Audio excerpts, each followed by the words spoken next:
Hello students, I hope you all are doing good. Today in this video, I'll be taking the topic case. Students, case refers to the form a noun takes depending on its function in a sentence.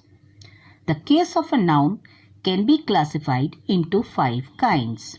They are: first, nominative; second, objective; third, possessive; fourth, vocative; fifth, dative.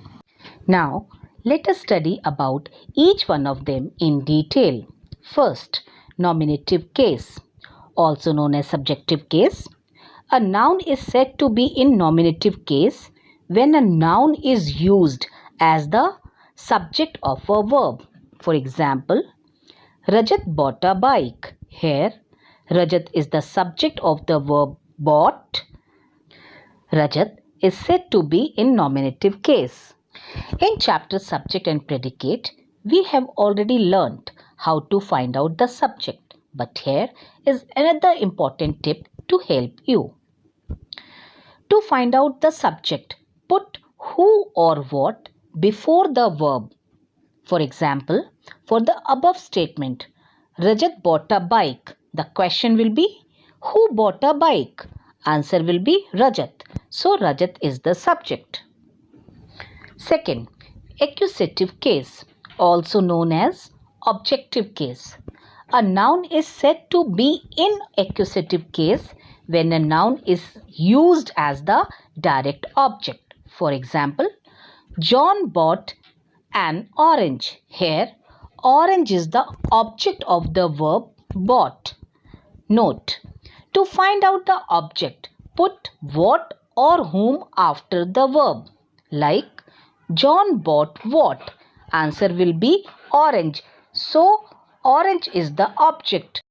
Third, possessive case, also known as genitive case. When a noun shows possession, it is said to be in possessive case. For example, Magu's tail is big. Here, Magu's tail means tail possessed by Magu. Apostrophe is used to show possession. Note, apostrophe is used only with living beings. It is not used with non-living object, but when we personify an object, apostrophe can be used. Now, fourth one, vocative case.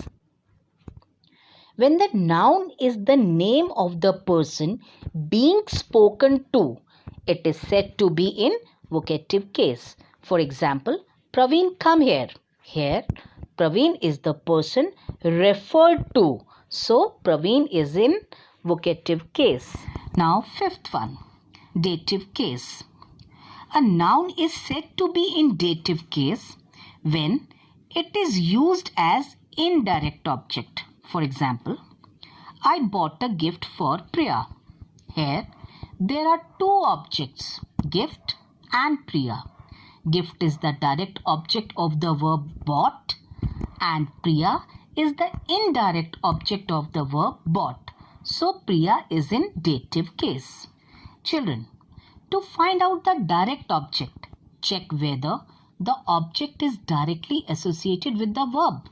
Note, if we remove an indirect object from the sentence, then there will be no such impact on the meaning of the sentence. It is one of the best way of identifying an indirect object. With this, we have come to the end of the chapter. I hope you have understood the chapter well. Even then, it is my advice to go through the video twice for better understanding. Stay home, stay safe, have a good day.